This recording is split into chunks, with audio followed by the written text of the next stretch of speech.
Okay, welcome to Test Review Thermo Part 1. Okay. We got to know the definition of temperature, and it's not easy. Remember, a lot of you got the problem wrong today when the problem essentially said that the kinetic energy of molecules in a glass of water are uniform. And they're not. The kinetic energy in a glass of water, the molecules, the heat content could vary wildly. But the average kinetic energy is really what temperature is. It's average kinetic energy. You have to know your temperature scale: Celsius, Kelvin, Fahrenheit. Don't poo-poo Fahrenheit because it's American or because it's not used in Europe or it's used in a limited amount of places. But Fahrenheit was a very early temperature scale, but it was a very precise one. It's approximately 1.8 graduations in the Fahrenheit scale for every degree in the Celsius scale. So it's really quite a good indicator of temperature. It's a little weird, but I mean, relative to Celsius, freezing is 32 and boiling is 212. It's a little weird, but you know, the metric nature of Celsius is certainly nicer. The graduation is large. It's larger. And the graduation scale is the same size for Celsius as it is for Kelvin. 0 Kelvin, or absolute zero, is negative 273 Celsius. Freezing in the Celsius scale, in the Kelvin scale, is 273 Kelvin. Right? Freezing. And boiling is 373 Kelvin. That's boiling. So you also have to know the unit labels for heat: calories, kilocalories, joules, kilojoules, right? Essentially calories or kilocalories. I'm sorry, calories or joules. And then whatever. Don't forget, large C is a dietary calorie, as small c is a scientific calorie. There are 1,000 small c's in a large C. 1,000 scientific calories in a dietary calorie. You have to know the specific heat capacity of a substance is the amount of heat or energy required to change the temperature of 1 gram of substance 1 degree Celsius. Water is 4.18 joules per gram degree Celsius, or 1 calorie per gram degree Celsius. That's water. Liquid. Remember, liquid H2O is called water, solid H2O is called ice, and gaseous liquid H2O is called steam, water vapor. Sand cools off very quickly. It also heats up very quickly. If you ever go to the beach, sand cools off very quickly. At high noon, sand is really hot. You burn your feet even though it's hot, even though maybe even white sand, very hot. Water takes a long time to cool down and to heat up because it has such high heat capacity. Heat capacity of water is 4.18 joules. Iron has about a tenth, takes about a tenth the amount of energy to change the 1 gram of iron 1 degree Celsius. Specific heat capacity of iron is 0.45 joules per gram degree Celsius. The weather around an island is generally pretty uniform, with the exception of weather, because it stays stable. The water maintains the equilibrium temperature with the island pretty much all day. Daytime and nighttime can vary because there's no sun. So you can get differences in night and day, but the temperature during the day is pretty uniform. The weather over the course of a year is generally more uniform in an island than it is in a continental landmass.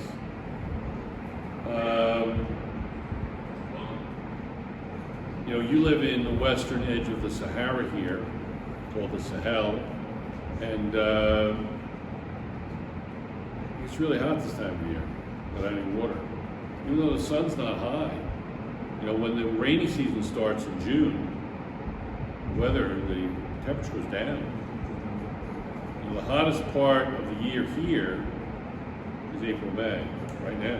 Terrible.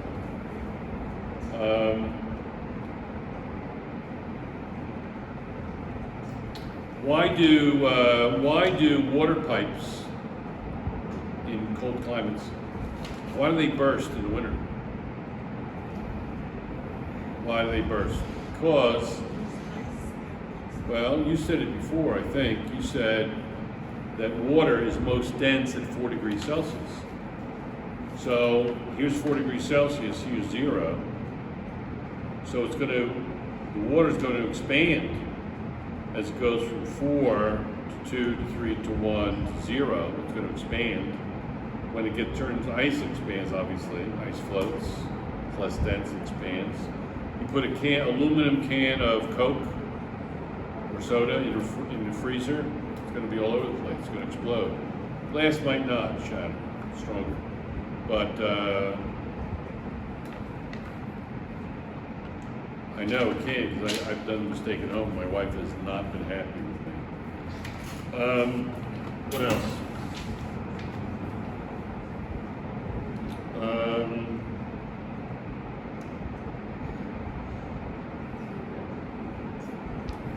Certain things are good conductors of heat. Things that are good conductors of electricity are good conductors of heat. Things that are poor conductors of electricity are poor conductors of heat. The one that surprises everyone is water. Water is a poor conductor of heat. It's also a poor conductor of electricity. Not only a poor conductor, it doesn't conduct electricity. Things that are dissolved in the water will conduct electricity. But water itself doesn't. Air doesn't conduct electricity, doesn't conduct heat. The really good ones that you put between 2 sheets of glass, thermal windows. Argon, that's the big one. That's great. Does not conduct heat at all. Argon. Don't forget you have conduction, touch something that's out. You have radiation. The sun is not hot, it's bright. It's going to, now get this, I'm not going to draw it on the board because I went over it before. Now listen. Sunlight, sun, visible light, pounds on the earth. The rays are short waves. Well, they're not real short, but they're shorter than what I'm going to tell you. They're short-ish, and they can get through the atmosphere. And they hit the earth, are reflected out of the earth.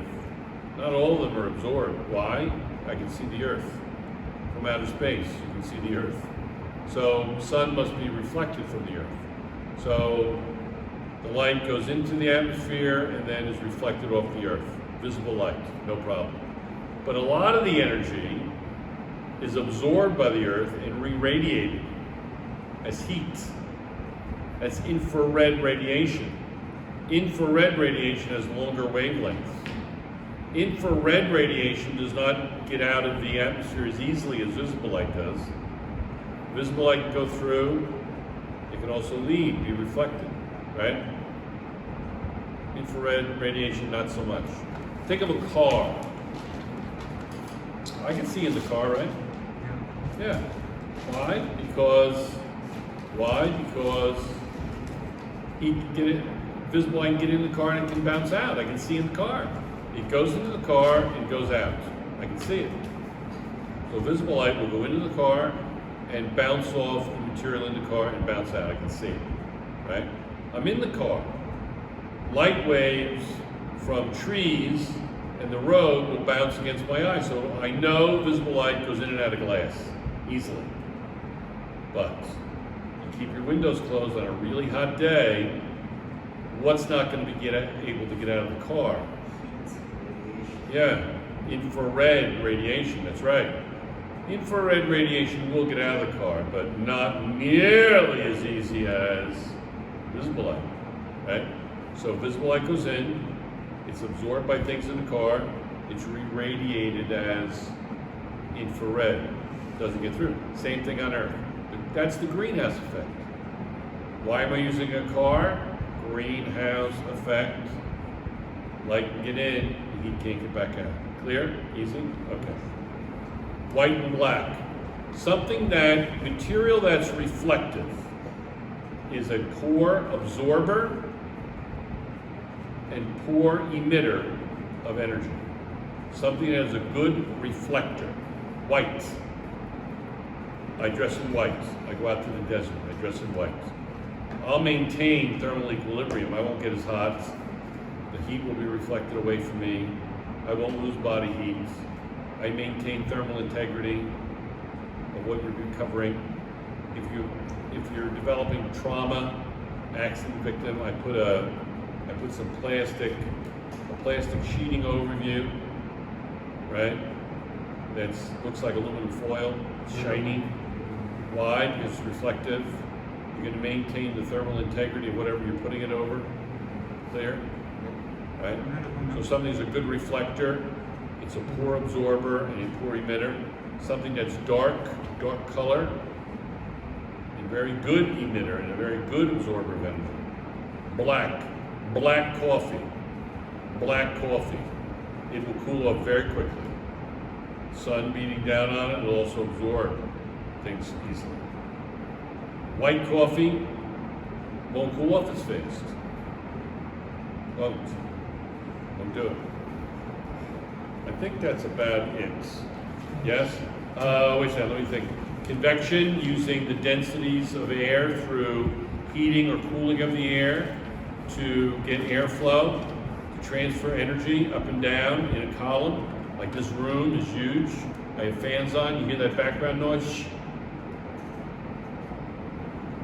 Yeah, sounds like the Starship Enterprise in here sometimes.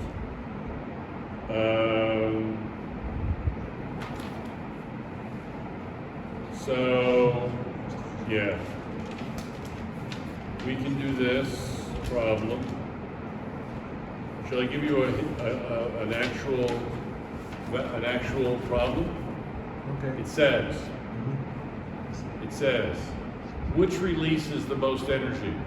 100 grams of 100 degrees Celsius water cooling from 50 degrees Celsius to 50 degrees Celsius, or 100 grams of iron at 100 degrees Celsius cooling to 50 degrees Celsius. The specific heat of iron is 0.12 calories per gram degree Celsius. Right? Yes. The heat capacity of water is 1 calorie per gram degree Celsius. What's the answer? Iron, water, or both are the same? What? Water. What releases the most energy? 100 grams of 100 degrees Celsius water cooling to 50 degrees Celsius, or 100 grams of iron at 100 degrees Celsius cooling to 50 degrees Celsius. The water is going to release so much more energy, right? You know how to do this problem? Okay? Yes. So we do. We're off? Thank